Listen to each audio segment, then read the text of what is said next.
17 বছর সংসার করে দুটো সন্তান আছে। বড় জন ছেলে, বয়স 16, আর ছোট জন মেয়ে, 14 বয়স। তার স্ত্রী উচ্চশিক্ষিত, ঢাকার নামিদামি বেসরকারি কলেজে শিক্ষকতা করছেন। সে নিজেও একটি মাল্টিন্যাশনাল কোম্পানির উচ্চ পদে। ইন্দিরা রোডে নিজেদের ফ্ল্যাট, আপাত সুখের এই সংসার। এসব কিছু দেখেও আমার স্বামী রাশেদ অন্য এক মেয়ের সাথে সম্পর্কে জড়িয়ে গেল। ঘনিষ্ঠ এক বন্ধুর কাছ থেকে প্রথমবারের মতো কথাটা শুনে ভীষণ অবাকই হলাম। বিয়ের আগেও রাশেদের সাথে আমার 3 বছরের সম্পর্ক, প্রেমিকা হিসাবে।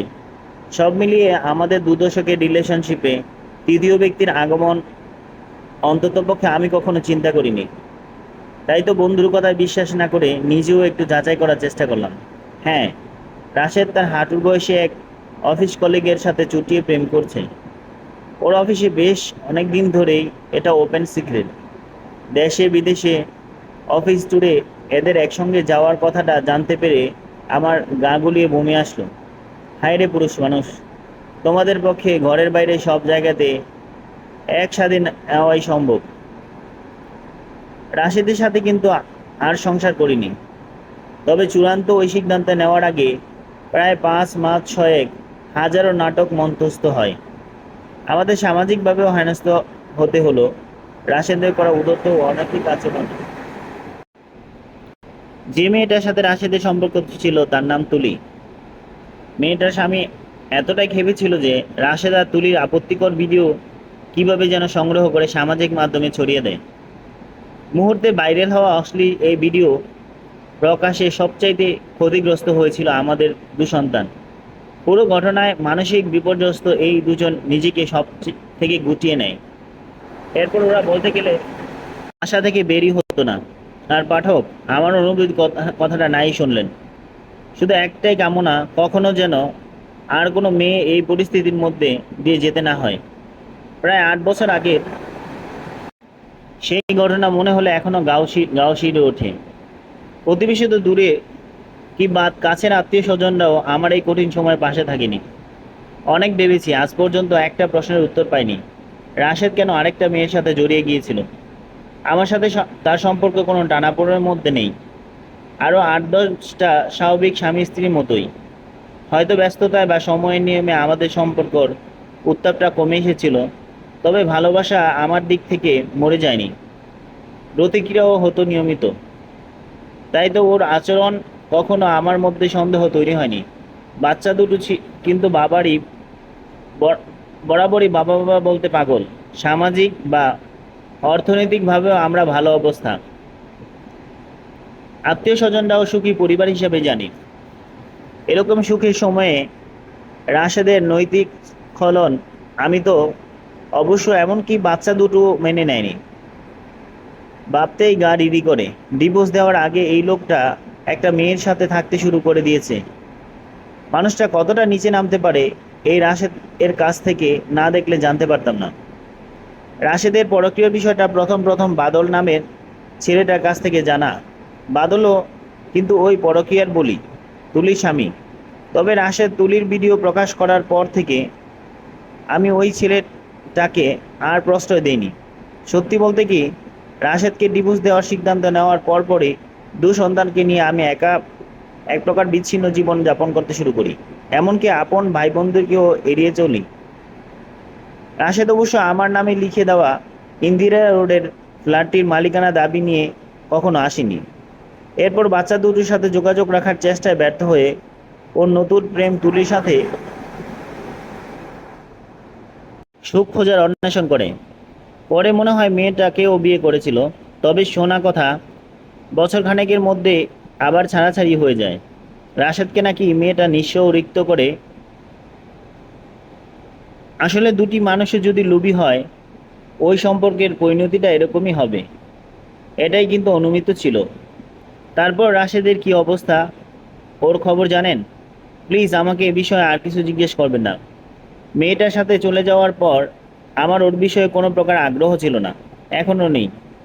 দ্রুত ডিভোর্স পেপারটাই তখন রেডি করেছিলাম, এই ধরনের জঘন্য মানুষের ছায়া যাতে আর কখনো মারাতে না হয়। বাচ্চা দুটো সম্ভবত আমার চাইতেও বেশি ঘৃণা নিয়ে বড় হতে লাগলো। কখনোই ওরা ওদের বাবার কথা মুখে আনেনি। আমি ওদের বাবার প্রসঙ্গে আলোচনায় আনতাম না। কলেজের চাকরিটার সাথে বাবা মায়ের সাপোর্ট, দুটো বাচ্চা নিয়ে চলতে খুব একটা সমস্যা হলো না। আমার ছেলে তাশরিফ এই তো এবছর বুয়েটে পাশ করলো, মাস্টার্স করতে এখন আমেরিকা যাওয়ার তোড়জোড় করছে। মেয়েটা ফারিন ময়মনসিংহ মেডিকেল কলেজে এবছর সেকেন্ড ইয়ারে প্রফ শেষ করলো। পড়াশোনায় দুজনেই তুখর। আগামী 31শে মে আমার জন্মদিন, সম্ভবত আমার আজ উচ্ছ্বসিত থাকার কথা। কিন্তু গত 4 বছর ধরে এই 30শে মে তারিখটা আমার মধ্যে ভয়ানক এক কষ্ট ভর করে। এই দিনে একটা বিব্রতকর ও খারাপ অভিজ্ঞতার মধ্য দিয়ে যেতে হয়েছিল বলে ট্রমাও বলা চলে। যদিও গোপন একটা কষ্টের কথা আমি কারোর সাথে শেয়ার করিনি, আজই প্রথম আপনাদের বলা। 4 বছর আগে এই তারিখে মেতে আমার এক্স হাজব্যান্ড রাশেদ মারা যায়। খুব করুণ সময়ের মধ্য দিয়ে ওর কষ্টের সেই মৃত্যুটা আমার নিজেরও খুব খারাপ লেগেছিল। তবে আমি নিজে সবসময় চেয়েছি এই দিনটার কথা ভুলে যেতে, তবে এখনো পর্যন্ত পারিনি। এই দিনটা আসলে অনেক কথা মনে পড়ে যায়। মাঝে মাঝে ছিন্ন ভিন্ন এই পরিবারটার কথা ভেবে যা মনে হয়, আমাদের কারোর জীবনই তো এমন হওয়ার কথা ছিল না। 4 বছর আগের সেই দিনটার কথাই এখন আপনাদের বলছি। কলেজে ক্লাস নিয়ে বাসার দিকে রওনা দিব, ঠিক এমন সময় আমার বনননদ ফোন। সাথী, তুমি কি এখনো দিতে আসতে পারবে বোন? রাসের সম্ভবত আর বেশিক্ষণ বাঁচবে না, ডাক্তার সেই রকমই আভাস দিয়েছে। এটা নিয়ে ও থার্ড টাইম হার্ট অ্যাটাক, এই যাত্রায় ও বেঁচে ওঠার সম্ভাবনা নেই। ও তোমার সাথে একটু কথা বলতে চাইছি, যদি একটু আসতে। রাশেদের বড় বোন শুধু নয়, ওদের পুরো পরিবার সবাই আমাকে সবসময় শ্রদ্ধার চোখে দেখে। ওরা কখনো রাশেদের করা অন্যায়কে সাপোর্ট করেনি, এ কথা আমার খুব ভালো করে জানা। আর তাশরিফ আর ফারিন, আমার দু ছেলে মেয়ে, ওদের পরিবারের সবাই ভালোবাসে। যদিও পরতপক্ষে ওই পরিবারের সবাইকে আমরা এড়িয়ে চলারই চেষ্টা করি। রাশেদের বড় বোনের ফোন অনুরোধটা কোনোরকম চিন্তা না করে এক মুহূর্ত না করে দেই। ভদ্রমহিলা দ্বিতীয়বার আমাকে রিকোয়েস্ট করেনি। এরপর বাসায় ফিরে প্রথমবারের মতো আমার বাচ্চা দুটোকে কাতর অনুরোধ করলাম মৃত্যু শয্যাযাত্রী ওদের জন্মদাতা পিতাকে শেষবারের মতো দেখে আসার জন্য। সতে হলো লোকটা ওদের বায়োলজিক্যাল ফাদার। আমার ছেলে নিমরাজি থাকলেও মেয়েটা কিছুতেই রাজি হচ্ছিল না। ওদের চোখ মুখে ফুটে ওঠা ঘৃণা দেখে আমার নিজের কাছে খারাপ লাগছিল। খানিকটা ইমোশনাল ব্ল্যাকমেলিং করে ওদের দুজনকে শেষ পর্যন্ত হাসপাতালে পাঠাই। মা বাবার শরীরটা একেবারেই খারাপ। আমার আর ফারিনের হাত ধরে অনেকক্ষণ কাঁদলো, সব কিছুর জন্যই ক্ষমা চাইলো। আমার খুব খারাপ লাগছে মা, তোমার সাথে একটু কথা বলতে চাই। একটু বলো মা, আমার অনুরোধ। পৃথিবীর সব কিছু ফেলতে পারি, ছেলে আর মেয়ের কথা নয়। ফোনটা ধরেই অস্ফুট স্বরে ও প্রান্ত থেকে, সাথী, সব কিছুর জন্য পারলে আমাকে ক্ষমা করে দিও।